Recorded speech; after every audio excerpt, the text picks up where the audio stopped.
Very अस्पतालमा 25 मिनटको अन्तरालमा 2 जना संक्रमितको ज्यान गयो। मृतकको संख्या हत्तै वृद्धि हुँदै काठमाडौँ उपत्यकामा एकै दिन 3,595 जनामा संक्रमण पुष्टि। उपत्यका हटस्पट बन्दै पछिल्लो 24 घण्टामा नेपालमा कोरोना संक्रमितको संख्या हत्तै बढ्यो। 7,211 जनामा कोरोना संक्रमण पुष्टि। स्थिति नियन्त्रण बाहिर जाँदै सञ्चारकर्मी रवि लामिछानेले लेखे फेसबुकमा कडा स्टाटस। नेताहरूलाई बा भन्दै यसरी गरे व्यङ्ग्य। सडकमा हिँड्नेहरूप्रति कडा बन्दै नेपाल प्रहरी।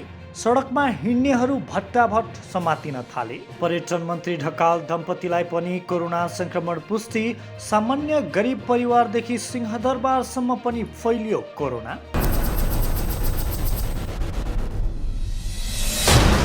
दर्शकवृन्द, अनलाइन टिभी नेपालको कोरोना विशेष भिडियो रिपोर्टमा स्वागत छ। दर्शकवृन्द, हामी फरक दिन विशेष भिडियो रिपोर्ट लिएर उपस्थित हुने गर्छौँ। लागौँ आजको पहिलो रिपोर्टतर्फ। नेपालमा पछिल्लो समय कोरोना संक्रमण हुनेको दर हत्तै बढ्न थालेको छ। पछिल्लो 24 घण्टामा 7,211 जनामा कोरोना संक्रमण पुष्टि भएको छ। स्वास्थ्य तथा जनसङ्ख्या मन्त्रालयका प्रवक्ता जागेश्वर गौतमका अनुसार 16,147 पिसिआर परीक्षणमा 7,137 जना र 623 एन्टिजेन परीक्षणमा 74 जना गरी एकै दिन 7,211 जनामा संक्रमण पुष्टि भएको जानकारी प्राप्त भएको छ। देशभर कोरोना भाइरसका सक्रिय संक्रमितको संख्या 48,711 पुगेको पनि मन्त्रालयले दिएको तथ्याङ्कमा उल्लेख छ, जसमध्ये 3,530 जना संस्थागत आइसोलेसनमा रहेका छन्। 45,181 जना होम आइसोलेसनमा छन्। यस्तै उपचारात संक्रमितको संख्या 477 जना आइसियुमा रहेको पनि जानकारी प्राप्त भएको छ। पछिल्लो 24 घण्टामा 1,612 जना कोरोना संक्रमण मुक्त भएको पनि स्वास्थ्य मन्त्रालयले दिएको जानकारीमा उल्लेख छ। कोरोना भाइरस संक्रमणका कारण पछिल्लो 24 घण्टामा थप 27 जनाको मृत्यु भएको जानकारी प्राप्त भएको छ। कोरोना संक्रमणबाट मृत्यु हुनेको दर पनि पछिल्लो समय बढेकाले सरकारले चिन्ता व्यक्त गर्दै आइरहेको छ। काठमाडौँ उपत्यका सहित भक्तपुर र ललितपुरमा वैशाख 16 गतेबाट निषेधाज्ञा निरन्तर लागू छ। आज निषेधाज्ञाको चौथो दिन हो। काठमाडौँ उपत्यकामा कोरोना संक्रमितको संख्या पछिल्लो समय हत्तै बढिरहेको छ। देशका अरू जिल्लाहरूभन्दा काठमाडौँ राजधानी भएका र सम्पूर्ण जिल्लाका मानिसहरूको जमघट हुने ठाउँ भएकाले पनि उपत्यकामा संक्रमण हुनु फैलनुलाई विज्ञहरूले हट स्पटको रूपमा लिँदै आएका छन्। पछिल्लो 24 घण्टामा मात्रै काठमाडौँ उपत्यकामा 3,595 जनामा कोरोना भाइरस कोभिड-19 पुष्टि भएको छ।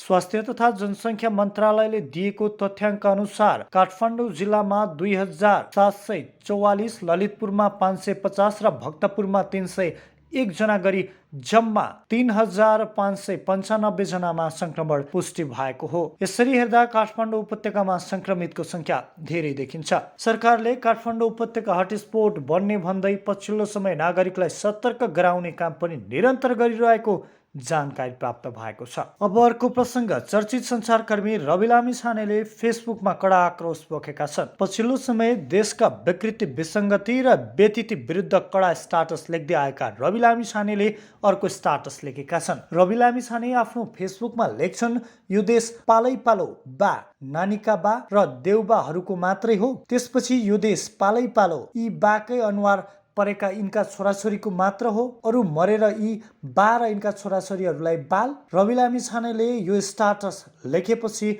धेरैले उनको पक्षमा समर्थन जनाएका छन्। रवि लामिछाने यति बेला ग्यालेक्सी टेलिभिजनको प्रदेश ब्युरो छुट्याउनमै व्यस्त छन्। पछिल्लो समय सरकारले अस्पतालका बेड उपलब्ध गराउन नसकिने विषयमा पनि रविले कडा आक्रोश पोखेका थिए। रविको यो स्टाटसबाट नेताहरूले आफ्नो पद र कुर्सीका लागि मात्रै लडेको, जनताका छोराछोरी मरे पनि वास्ता नगरेको भन्ने विषयतर्फ सङ्केत गरेको छ। रवि लामिछाने पछिल्लो समय देशका व्यतिथि विरुद्ध कडा स्टाटस लेख्दै आएका छन्। कोरोना भाइरसको संक्रमण सामान्य गरिब परिवारदेखि सिंहदरबारका मन्त्रीहरूलाई पनि भेट्न थालेको छ। पछिल्लो समय संस्कृति, पर्यटन तथा नागरिक उड्डयन मन्त्री भानु भक्त ढकाललाई पनि कोरोना भाइरस संक्रमण पुष्टि भएको जानकारी प्राप्त भएको छ। ढकालसँगै उनकी पत्नी इन्दिरा फुयाललाई पनि कोरोना संक्रमण पुष्टि भएको जानकारी प्राप्त भएको छ। ढकाललाई संक्रमण पुष्टि भएको ढकालले आफ्नो फेसबुक मार्फत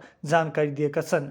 ढकाल आफ्नो फेसबुकमा लेख्छन्, आज गरिएको परीक्षणमा हामी श्रीमान श्रीमतीलाई कोभिड-19 संक्रमण पुष्टि भएको नतिजा प्राप्त भएको छ। हाल हाम्रो स्वास्थ्य अवस्था सामान्य रहेको छ र हामी निवासमै आराम गरिरहेका छौँ। यसबीच हामीसँग सम्पर्कमा आउनुभएका महानुभावहरूलाई आवश्यक सावधानी र सजगता अपनाउनु हुन विनम्र अनुरोध गर्दछौँ।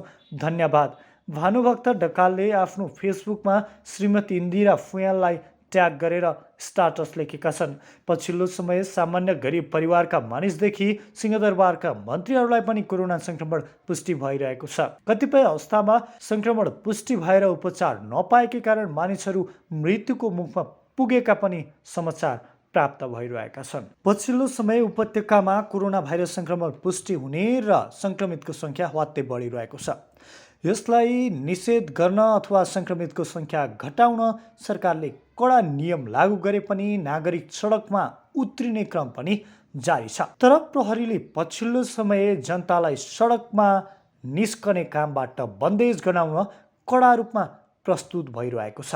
जिल्ला प्रशासन कार्यालयले तोकेको समयमा मात्रै नागरिकलाई घर बाहिर हिँड्न र अत्यावश्यक काम बाहेक नहिँड्न आग्रह गरेको छ। पछिल्लो समय नागरिकहरू सडकमा निस्कने क्रम बढेपछि प्रहरीले नियन्त्रणमा लिने, होल्डिङ सेन्टरमा राख्ने र सम्झाइ बुझाइ गरी पठाउने काम गरिरहेको प्रहरीले जनाएको छ।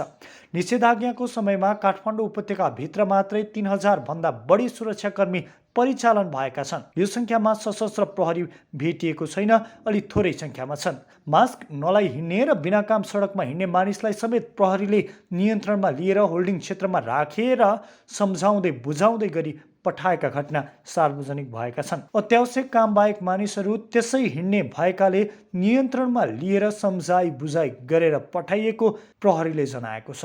अब अर्को कोरोनाकै प्रसङ्ग सुदूरपश्चिम प्रदेशतर्फ। सुदूरपश्चिम प्रदेशमा कोरोना संक्रमित हुने दर दिनहुँ बढ्दै गएको छ भने 8 दिनको अवधिमा 43 जना कोरोना संक्रमितको मृत्यु भएको तथ्याङ्क प्राप्त भएको छ। सुदूरपश्चिम प्रदेश स्वास्थ्य निर्देशनालय दिपायल राजपुरका अनुसार शनिबार अपराह्नसम्म यो प्रदेशमा कम्तीमा 1243 जनामा कोरोना संक्रमण पुष्टि हुँदा 186 जना निको भएको जानकारी प्राप्त भएको छ। निर्देशनालयले दिएको जानकारी अनुसार कैलालीमा 18, कञ्चनपुरमा 18, डडेलधुरामा 2, अछाममा 2, बैतडी 1, बझाङ 1, दार्चुलामा 1 जना संक्रमितको मृत्यु भएको छ। मृत्यु भएका धेरै जसोमा कडा खालको निमोनिया रहेको स्वास्थ्य निर्देशनालय दिपायलले जनाएको छ। पछिल्लो समय कोरोना संक्रमित हुने र निमोनियाकै कारण ज्यान गुमाउनेको संख्या पनि निकै माथि छ।